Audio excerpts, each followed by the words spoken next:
Hello बच्चों बच्चों मैं गौरवारी आप लोगों का फिर से नेक्स्ट लेक्चर में लेक्चर नंबर 5 में चैप्टर नंबर 5 के स्वागत करता हूं। और डेरिवेटिव्स हम पढ़ रहे हैं। तो इस चैप्टर में हमने 5.2 एक्सरसाइज और 5.4 एक्सरसाइज को कवर अप कर लिया है पीछे के 4 लेक्चर्स में। और आज के इस लेक्चर में हम लोग डिस्कस करेंगे 5.3 एक्सरसाइज। तो इसके अंदर दो टॉपिक हैं बच्चों। पहला टॉपिक हमारा है इम्प्लिसिट फंक्शन का डेरिवेटिव्स ऑफ इम्प्लिसिट फंक्शन, और दूसरा टॉपिक है हमारा डेरिवेटिव ऑफ ITF यानी इन्वर्स ट्रिग्नोमेट्रिक फंक्शन। ठीक है, तो सबसे पहले टॉपिक 1 को कवर अप करेंगे, डेरिवेटिव ऑफ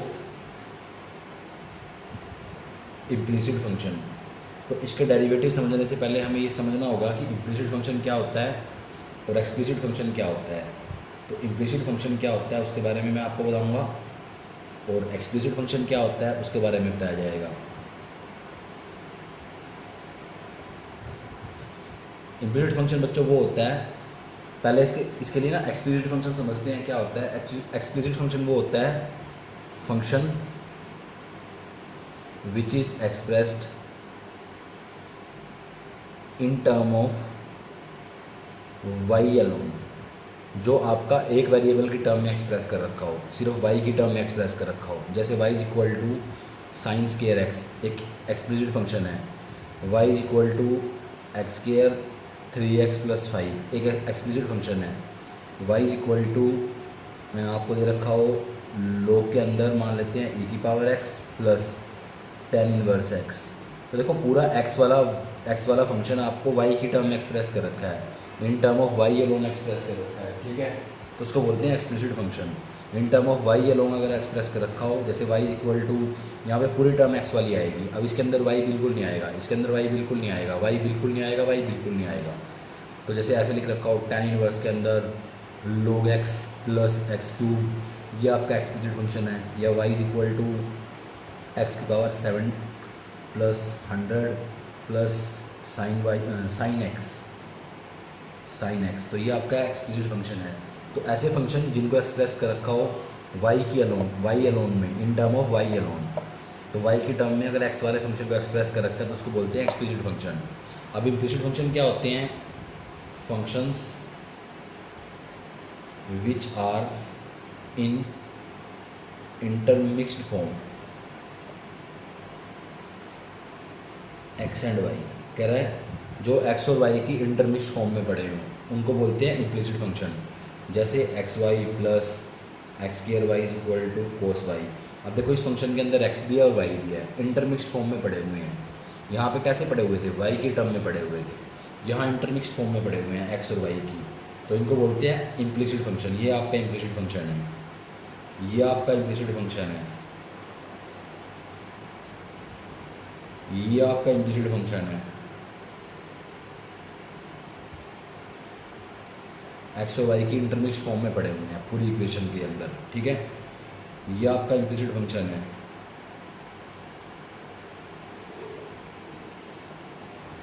ये आपका इम्प्लिसिट फंक्शन है।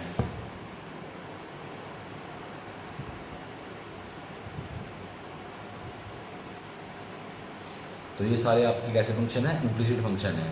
इनको बोला जाता है इम्प्लिसिट फंक्शन, इनको बोला जाता है एक्सप्लिसिट फंक्शन। ठीक है, आज हम देखो इनका डेरिवेटिव हम कर चुके हैं, एक्सप्लिसिट फंक्शन का डेरिवेटिव हमें आता है। इस टाइप के फंक्शंस के हम डेरिवेटिव इजीली निकाल सकते हैं। ठीक है, आज हम इम्प्लिसिट फंक्शन के डेरिवेटिव को स्टडी करेंगे। तो पहले एक बार इसको नोट कर लो, इम्प्लिसिट फंक्शन और एक्सप्लिसिट फंक्शन क्या होता है, फिर इसके डेरिवेटिव को स्टडी करेंगे, डेरिवेटिव ऑफ इम्प्लिसिट फंक्शन। तो उसके लिए आप एक्सरसाइज निकाल लो 5.3 पेज नंबर 169 के ऊपर। एक्सरसाइज 5.3 का क्वेश्चन नंबर 3 निकाल लो जरा।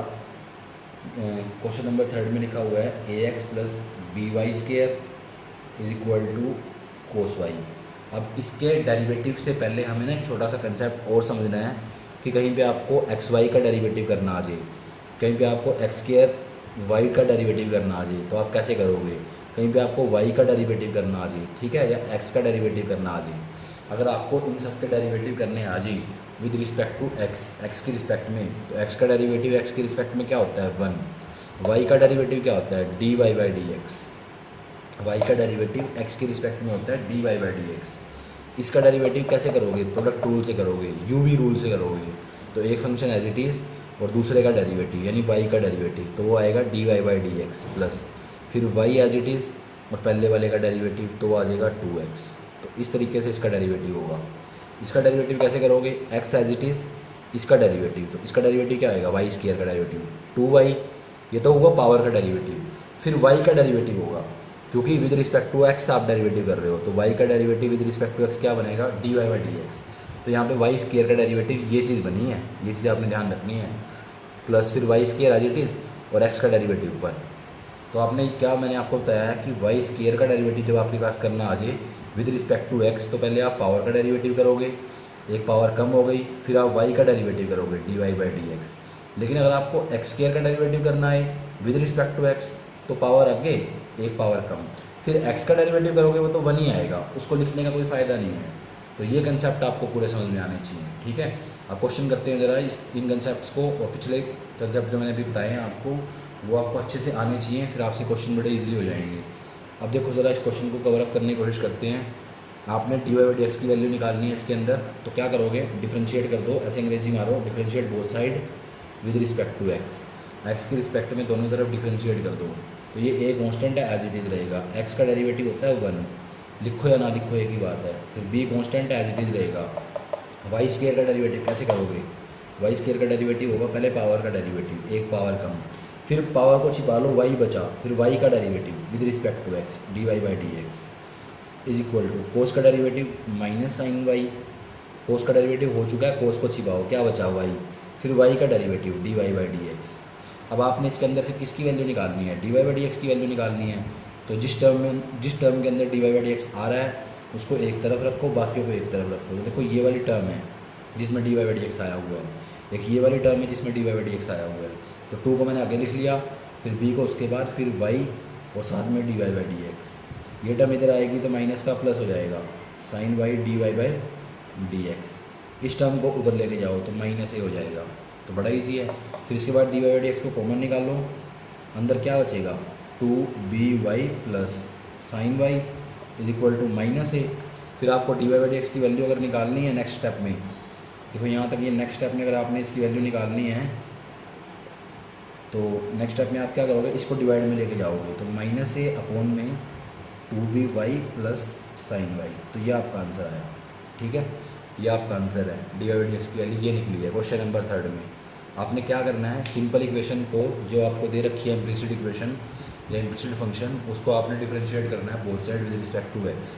फिर इन कंसेप्ट्स का यूज़ करना है, डेरिवेटिव निकाल देने हैं, फिर dy/dx वाले टर्म को एक साइड रखो, बाकियों को एक साइड रखो, फिर dy/dx को कॉमन निकाल लो, जो बचा उसको दूसरी तरफ डिवाइड में लेके चले जाओ, तो आपका डेरिवेटिव निकल आएगा इम्प्लिसिट फंक्शन का। 2 क्वेश्चन और करेंगे बच्चों। क्वेश्चन नंबर 4 निकालो जरा एक बार, पेज नंबर 169 के ऊपर ही क्वेश्चन नंबर 4 निकाल लो, एक्सरसाइज 5.3 का क्वेश्चन है। तो क्वेश्चन नंबर 4 क्या कहते हैं, क्वेश्चन नंबर 4 में आपके सामने लिखा हुआ है xy plus y square equal to 10x plus y, ठीक है। इम्प्लिसिट फंक्शन आपको नज़र आ रहा है, differentiate both side with respect to x। तो करोगे यहाँ प्रोडक्ट रूल लगेगा, x as it is y का derivative dy/dx, y as it is x का डेरिवेटिव 1। तो यहाँ पे इसका डेरिवेटिव हुआ अभी xy का बाय यूजिंग प्रोडक्ट रूल। फिर वाई स्क्वायर का डेरिवेटिव क्या करोगे, पावर आगे एक पावर कम, और साथ में फिर y का डेरिवेटिव dy/dx, फिर टेंजेंट x का derivative second square x, plus फिर y का डेरिवेटिव dy/dx।